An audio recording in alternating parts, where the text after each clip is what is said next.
Olá pessoal, tudo bom com vocês aí? Meu nome é Maurício Teixeira Mendes, né? Eu sou um educador do campo aqui do Vale de Jequitinhonha, Minas Gerais. E eu queria falar um pouquinho, né, sobre a educação linguística. Vou estar fazendo um passo a passo, um plano de aula aí para a gente trabalhar aí o gênero notícia, gênero textual notícia. E E também, nesse gênero textual notícia, a gente vai também ver também como que a gente constrói um blog simples aí, né, sem custo nenhum, para a gente postar as nossas notícias aí, que a gente produz, né, junto com os nossos alunos. Eu até falo que, assim, hoje, né, com a ascensão aí das novas tecnologias aí, a pessoa com um celular na mão, né, um aparelho celular na mão, uma conexão com a internet, ele se torna de fato um repórter, né? E ele pode tanto produzir material aí para alimentar essas redes aí, né? Quanto ele pode também consumir material dessa rede, né? Assim, participar de outros grupos, né? De outras comunidades virtuais e tal. Então, tipo assim, a gente tem uma ferramenta aí muito interessante na nossa mão. E também tem uma questão assim que assim, preocupa a gente assim que pensa na linguagem em uso. As produções textuais aí na escola, por exemplo, ela possa servir propósito comunicativo real, né? Então, por exemplo, a partir do momento que a gente constrói, junto com o nosso aluno aí, um gênero notícia, por exemplo, e aí a gente vai, por exemplo, e coloca esse material na rede, ele serve, ele está servindo para um propósito comunicativo, assim, real, né? Uma instância real de comunicação.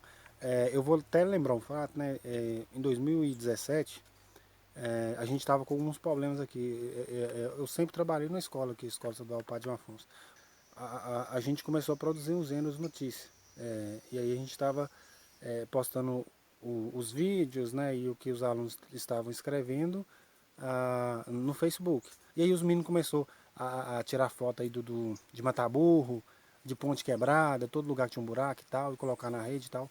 E aí o povo da prefeitura, esse ficou assim, assim desesperado para tentar resolver a situação, né? Então, e assim, aí o pessoal que estava fora comentava, isso é uma vergonha, não sei o que lá mais e tal. Então repara para você ver, uma atividade de dentro da escola, ela serviu assim, assim para sanar um problema que aqueles alunos estavam passando naquele momento, que era a estrada, né, que passava o transporte escolar e tal. E assim, e várias outras coisas que assim a gente pode estar noticiando.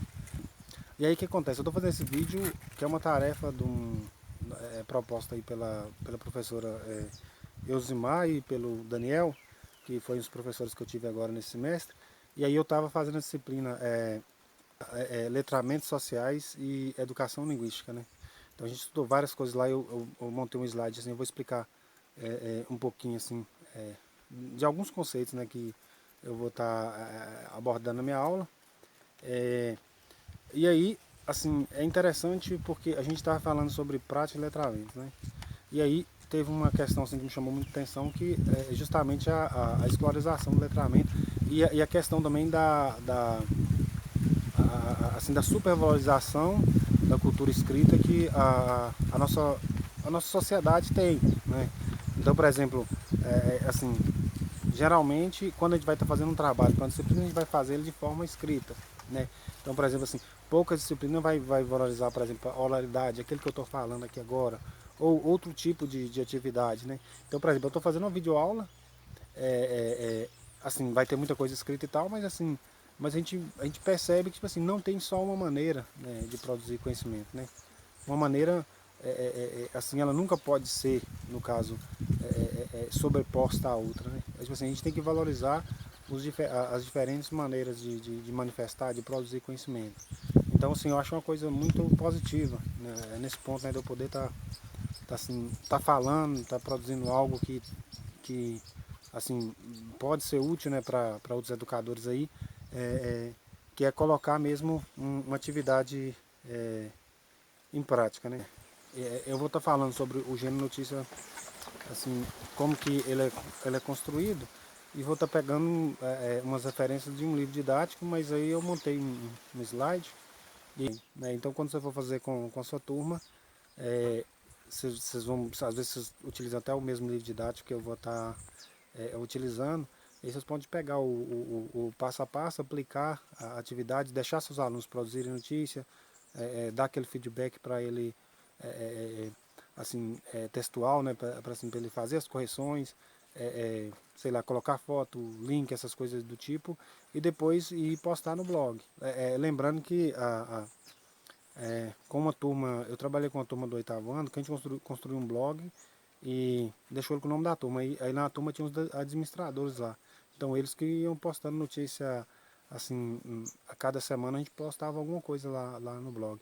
Mas o ideal também é que, assim, eu acho que toda escola poderia ter, né, uma página no Facebook, por exemplo, e aí os alunos poderiam também produzir materiais aí para essa página, dar um caráter vivo, né, para as nossas escritas, para as nossas produções textuais. Então, eu já volto. Então, pessoal, dando sequência aqui a nossa videoaula,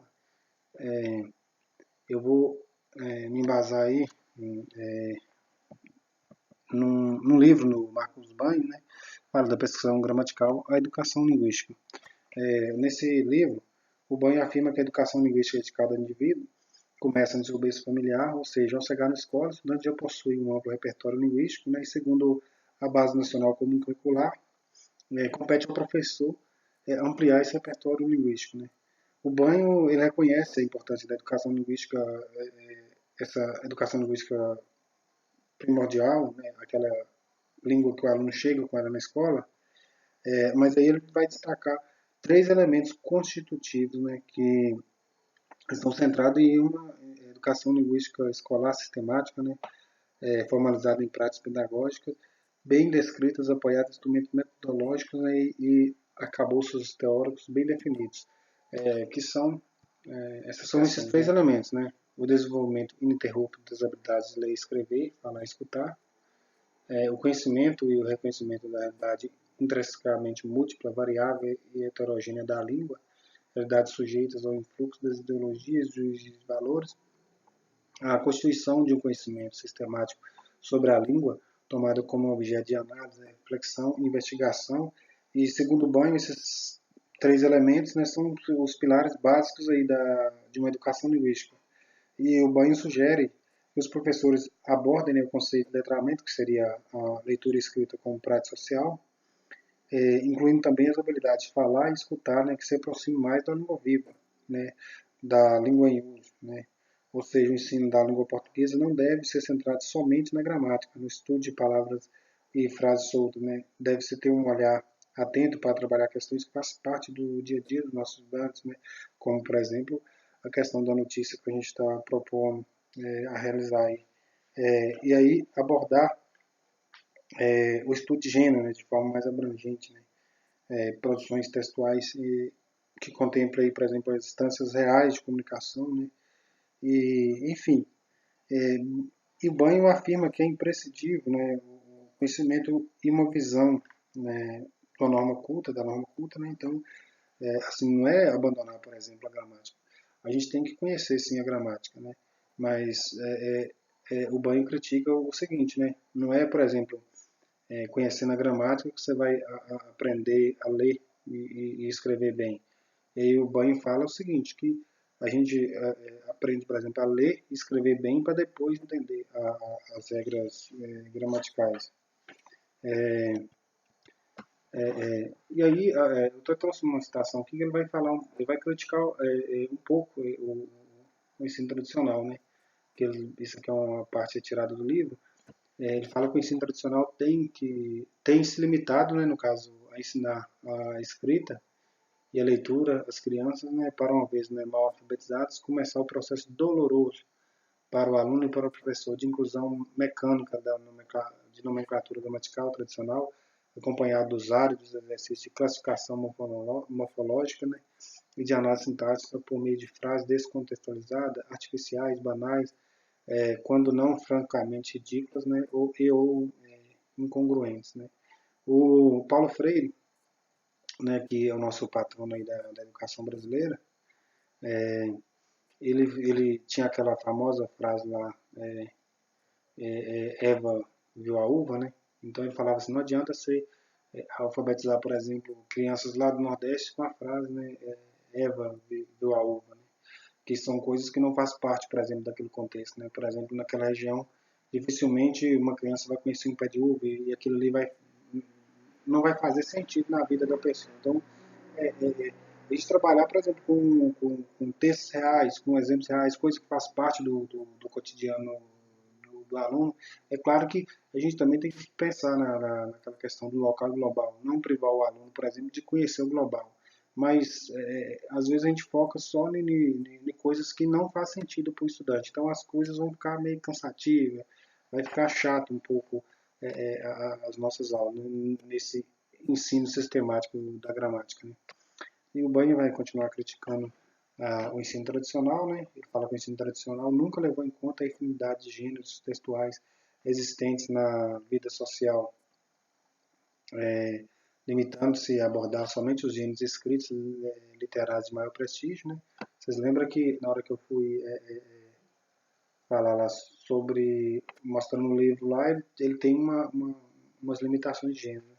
Aí ele está falando aqui do conto, o romance, às vezes lacônica, né? Raramente a poesia, e desprezando completamente o estudo dos gêneros textuais característicos das práticas orais, sobretudo, né, por causa do milenar preconceito contra a língua falada, tradicionalmente considerada caótica, né, e sem gramática. Então a gente percebe que a, a, a, essa língua oral, principalmente eu que falo aí no contexto do campo, a gente percebe que não se valoriza, por exemplo, aquelas histórias que eram passadas de gerações por gerações, né?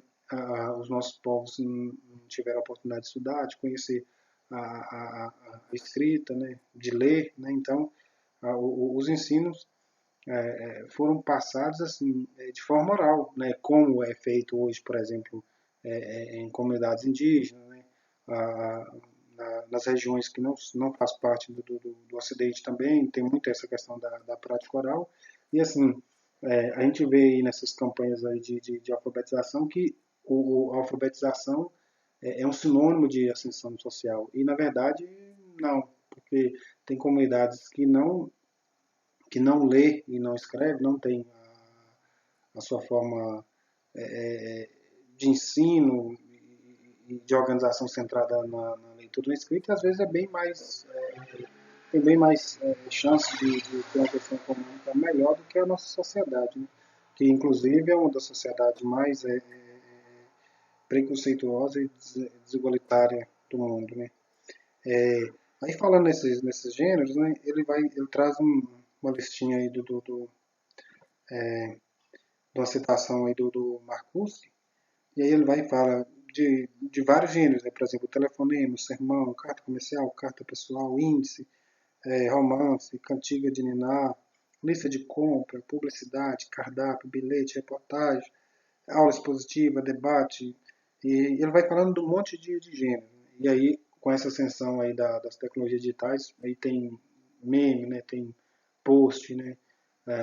E vários outros gêneros aí que vão surgindo aí. Então a gente tem que ampliar um pouco o nosso repertório aí.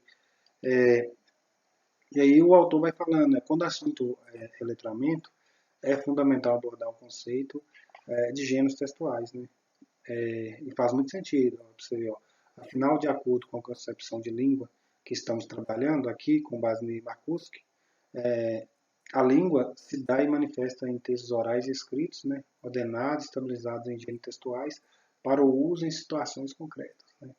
Então, por exemplo, quando a gente propõe aquela atividade lá da notícia, né, e aí eu até critico um pouco o livro lá, que ele propõe de que o aluno assista o jornal e a partir do que ele viu no jornal ele produz a notícia, ela não é uma situação, no caso, concreta. Porque, por exemplo, ele vai ter muitas outras possibilidades de ver uma situação real ali de uso da língua na sua comunidade do que, por exemplo, pegar, às vezes, algumas coisas abstratas, algumas coisas que nem faz parte do contexto dele, né? E sem contar também que esse tipo de atividade vai ser muito mais, os alunos fazem elas com muito mais assim proveito, dedicam mais quando vai fazer as atividades voltadas para o contexto deles, né? Assim, o livro ele é muito interessante, né? Eu até recomendo, né, que os professores aí da área da linguagem aí que pensam, né, de romper um pouco com esse ensino tradicional, né, que possa estar pegando esse material e estar dando uma olhada aí. Quem quiser, no caso, essa versão que eu estou mostrando aí, manda uma mensagem aí para mim que eu posso disponibilizar depois. É, eu vou finalizando esse texto. É, o banho, ele já na parte final do texto, ele vai falar, ele faz esse esqueminha aí do ABC do ensino de línguas, né? Que ele, analisando aí essa figura aí, o A, né, seria a formação, né, científica do professor, né? Então o professor ele tem que ter uma formação aí que, que ele conheça um pouco aí, né, sobre sociolinguística, pragmática, semântica, sintaxe, morfologia, foneticologia, e ele conheça um pouco, né, da estrutura da língua, né, e, e aí o plano B, né, que seria que ele fala que isso aí seria os quatro motores principais, né, que deve impulsionar o ensino e aprendizagem de língua na escola. Então, se a gente está trabalhando na escola, a gente deveria, né, conhecer um pouco, né, sobre o estudo da variação linguística, né, a prática da reflexão linguística, né, então um ensino de língua, né, que reflete sobre a língua, né, aquela questão da ideologia, né, por que existe, no caso, essas normas de prestígio, né? Por que nesse ambiente eu devo utilizar uma determinada língua e em outro ambiente não, né? O, eu tenho que adequar, dependendo do lugar que eu tiver, né? Desenvolvimento das habilidades, né? De leitura e escrita, né? Então, aqui entra um pouquinho a questão do letramento também, né? A leitura e a escrita como prática social, né? Aquilo que o aluno realiza de fato, né? Então a gente tem que desenvolver esse tipo de habilidade no nosso aluno, né? Desenvolver como, né? Ele faz aquela provocação, né? A partir, né, dos gêneros textuais. Então, o livro também que eu apresentei aqui, ele está organizado dessa forma, né? E aí ele está falando assim, também sobre o estudo de gêneros textuais, né? Que vai englobar tudo isso aí. Ele vai colocando um setinho aqui que você percebe que isso aqui está tudo interligado, né?